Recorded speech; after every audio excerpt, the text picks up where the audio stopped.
Halo teman-teman, selamat datang kembali di series belajar algoritma struktur data. Kembali lagi kita akan membahas array. Kalau di video sebelumnya kita sudah explore bagaimana kita menggunakan array di Golang, dan kita sudah familiar dengan operasi-operasi dasar di array, seperti membuat array, mengakses elemen, dan juga mengecek panjang dari array gitu ya. Nah, di video ini dan beberapa video berikutnya, kita akan naik level, kita akan implement versi array kita sendiri. Nah, karena array ini berhubungan dengan memori gitu ya, kita harus manajemen memori.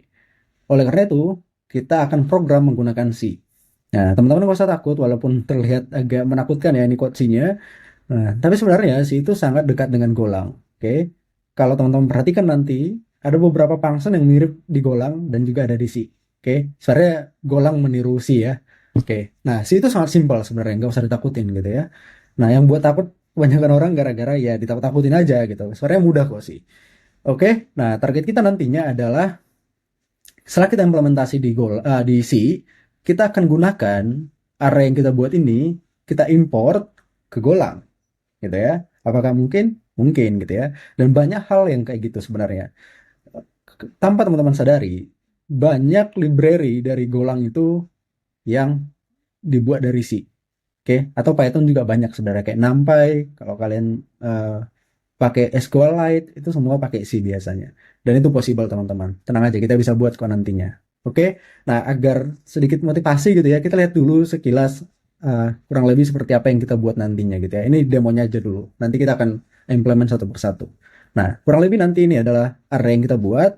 Oke, ini versi paling simpel gitu ya. Dan saya juga sudah buatkan test case-nya di sini. Jadi kita bisa buat nanti misalnya build ulang ya, biar adil gitu. Nah, saya build, make, ini source-nya di sini, kemudian build.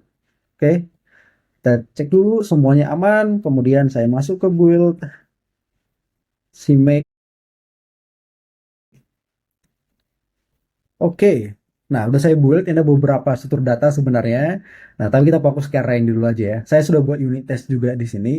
Nah, unit test itu secara kita mengetes secara otomatis gitu ya. Nah, kalau kita perhatikan tadi, nama binary-nya apa tadi? Nama binary-nya adalah array test. Nah, kalau kita jalankan ini, kita bisa melihat semua test case saya di sini uh, aman gitu ya, pas gitu. Dan bahkan kalau teman perhatikan di sini sebagai spoiler ya, kita bisa pakai negative index. Oke, kita bisa implement seperti yang di Golang. Oh, bukan Golang.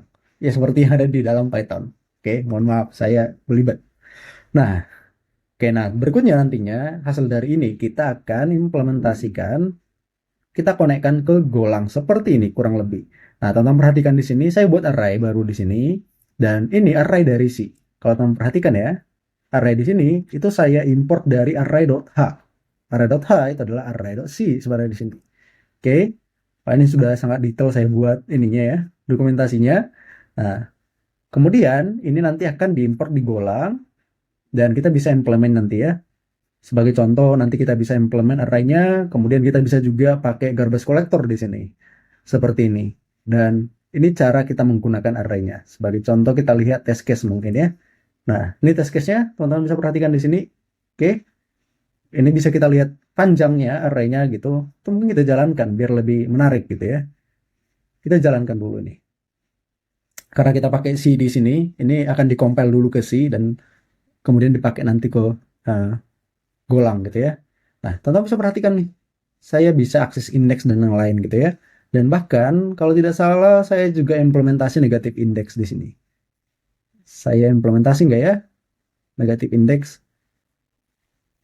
Sepertinya enggak. Oke, nah, tapi kita bisa implementasi nanti di sini. Coba kita lihat. Apakah saya boleh negatif indeks? Tidak boleh di sini ya. Nanti kita akan implement. Oke, tenang aja teman-teman. Nah, perhatikan di sini kita pakai C. Oke, mungkin sekian dulu sekilas apa yang akan kita bangun gitu ya. Karena ini videonya agak panjang, jadi saya pecah-pecah agar nggak terlalu ini ya, nggak terlalu berat gitu. Oke, sampai jumpa mungkin teman-teman di video berikutnya. Thank you.